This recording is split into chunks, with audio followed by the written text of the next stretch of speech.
It's the beginning of 2022, which means, inevitably, every toy YouTuber and their mother is putting out a best of 2021 video. Hell, I did it myself. And while these videos are awesome, there are other figures that just fly under the radar and are not getting any love. Some of these can even be had for dirt cheap.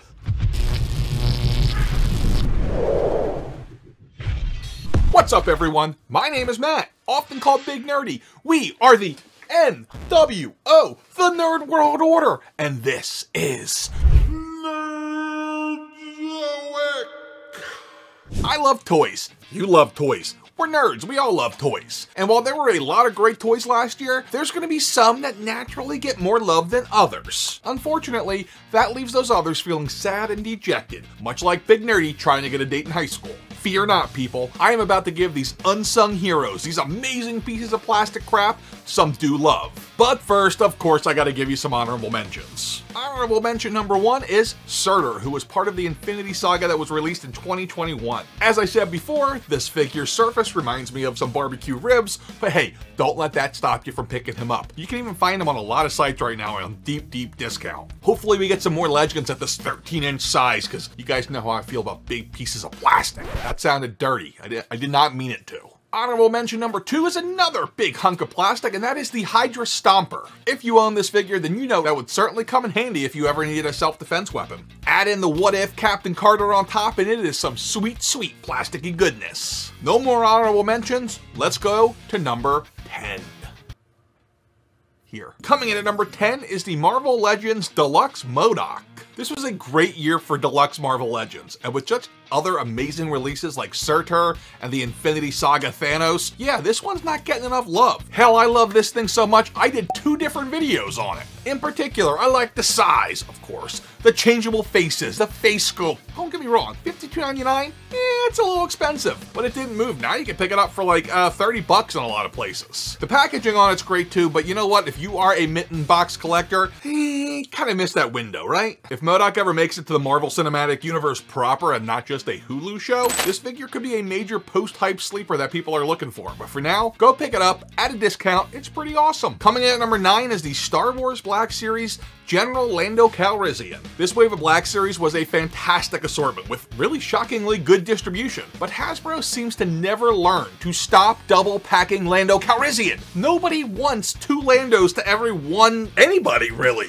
Nonetheless, be it Vintage Collection or Black Series, they're putting 2 Landos in the box. I don't know, maybe Hasbro owns Billy D. Williams a life debt, and he just wants to see himself on shelves whenever he goes into random Targets and Walmarts. Why are you asking me? This is probably the best version of Lando Calrissian in the Black Series to date. Besides, how could you not love that soft goods cape? And look at that awesome face scan, which I think is the same face scan they used on the Return of the Jedi Skiff Guard Lando, which is probably the second best Lando Calrissian in the line to date. Either way, you can't go wrong. You can pick them up for like 10 to 15 bucks in a lot of places. Go get them. Coming in at number 8 is the WWE Ultimate Edition Ric Flair. I'm gonna tell y'all, with a tear in my eye, that I love this figure. Listen, this styling, profiling, limousine riding, jet flying, kiss stealing, wheeling dealing son of a gun is amazing. This is by far the best likeness I've ever seen for Ric Flair, and it is a must-have for anyone who is a classic wrestling collector. Now, Ric Flair's been in the news this year for all the wrong reasons, and I think that actually hurt the love for this figure, which is probably why he ended up in clearance in a lot of places. But I'm sure down the line, this is going to be something that people are looking everywhere for and paying top dollar for at that. I love the fact that he came with both a normal face and a woo face. Coming in at number 7 is the NECA TMNT Danny Pennington. Now, if you didn't know, I'm a massive Turtles fan, and NECA Turtles is probably my favorite line going right now. I'm sorry, Marvel Legends. I'm sorry, Mythic Legions. And if you also didn't know, this is based on the 1990 Turtles movie, which was all Jim Henson and Muppeted, and it was incredible. Now, this was a loot crate, so you had to pay way in advance, and it came in a little box with a t-shirt you see me wear sometimes. It came with coasters and all sorts of random Turtle stuff, but the figure is awesome. I love any figure I get from that 90s movie. I love it. This figure comes with an alternate head as well as a pair of headphones that come with a Walkman, which if you're under the age of 30, you might be saying, Big Nerdy, what the hell's a Walkman? Well, it's kind of like an iPod. And if you're under the age of 20, you might be saying, Big Get nerdy, what the hell's an iPod? I don't know, Spotify? Coming in at number 6 is the Marvel Legends Ultron. This figure is so classically good and will, mark my words, be something people are begging for to be re-released in future years. And that's not even considering the fact that people are buying this thing up in hordes to build Ultron armies,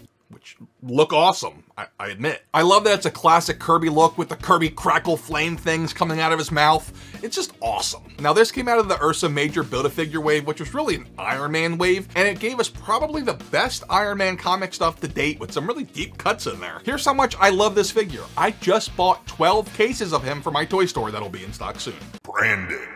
Coming in at number 5 is the WWE Elite 89 Sergeant Slaughter. Attention! Now this version of Sergeant Slaughter is when he turned on his country to become an Iraqi sympathizer during the Iraq War, and it ended with him main eventing WrestleMania 7 in 1991 with Hulk Hogan. It was a hugely controversial angle at the time, and for good reason. One of the reasons people were so angry at Slaughter for this is that he was an American hero before this. He was actually a big part of the G.I. Joe animated series. In fact, in canon, Slaughter is often described as the toughest of all the Joes. But don't worry, he became a good guy again like a year later and proudly said, "I want my country back." Coming in at number 4 is the Star Wars Black Series Deluxe Jar Jar Binks. If you can get over the fact that this is a $30 deluxe figure for what is essentially a standard figure, you gotta admit it's pretty awesome. Yeah, I know, we all hate on Jar Jar, but again, the likeness here, it's spot on. I love the design, the paint app, the sculpt, it is just perfect. And even better,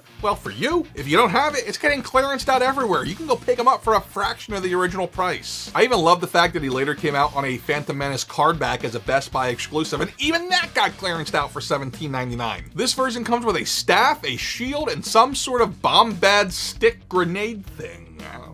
Loosen in big trouble now, Jar Jar. Coming in at number 3 is the Marvel Legends Retro Hercules. First is the worst, second is the best. At number 3 is the guy with the hairy chest. What? Listen, you guys know I'm a sucker for anything on a retro card that hits me in the feels. And this is just an all-around great looking figure. It's got 2 awesome face sculpts, it comes with a pretty cool looking accessory, and it reminds me of his run with the Avengers during the time of World War Hulk. Last time we got a Hercules figure was back in 2019 with the Thanos Build-A-Figure wave, and it has become really hard to come by. Now this one is considered slightly worse by some, but to me, it's a better face sculpt. I like it more actually, but hey, this one, retail price. 2019 version, eBay price. You decide. And I'm just gonna call it right now. This figure is gonna go from 0 to hero in no time flat. I couldn't resist. Coming in at number 2 is the Marvel Legends Infinity Saga Odin. The Infinity Saga subline did a great job spanning the entire 15-year history of the MCU with some awesome, noticeably missing figures. I'm not sure whether this figure was massively overproduced or massively underappreciated, but it was like $7 on clearance at one point. People are gonna kick themselves later when he jumps in price, because inevitably it's gonna happen. It is the only other version of Odin in the entire Marvel Legends line, with the only exception being the Build-A-Figure. And that's not Anthony Hopkins, folks. You gotta go get this while you still can. It's time to go to number 1, and I have casually hinted throughout the year that this was going to be high up on my top 10 of the year, and he wasn't even on it. So now, he has to be number 1 on Hidden Gems. Can you guess who it is? Coming in at number 1 is the Marvel Legends Red Skull. I love this figure because I love classic villains. And by far, this is the definitive Hasbro Red Skull. With extra heads, multiple guns, hands, and a Tesseract, the value just, boom, drives home, baby. I love the outfit he comes in. I love that the Hydra emblem logo thing is on his gun and his armband. It's a nice touch. He is by far the best of that supervillains wave. I love this figure so much that I wonder if this is going to crack my Marvel Legends best of all time list on the next update. Now, if you want to see my most recent top 10 Marvel Legends of all time, check out this video right here. And until next time, remember, you gotta get old, but you don't have to grow up. Just be cool and stay nerdy. Later.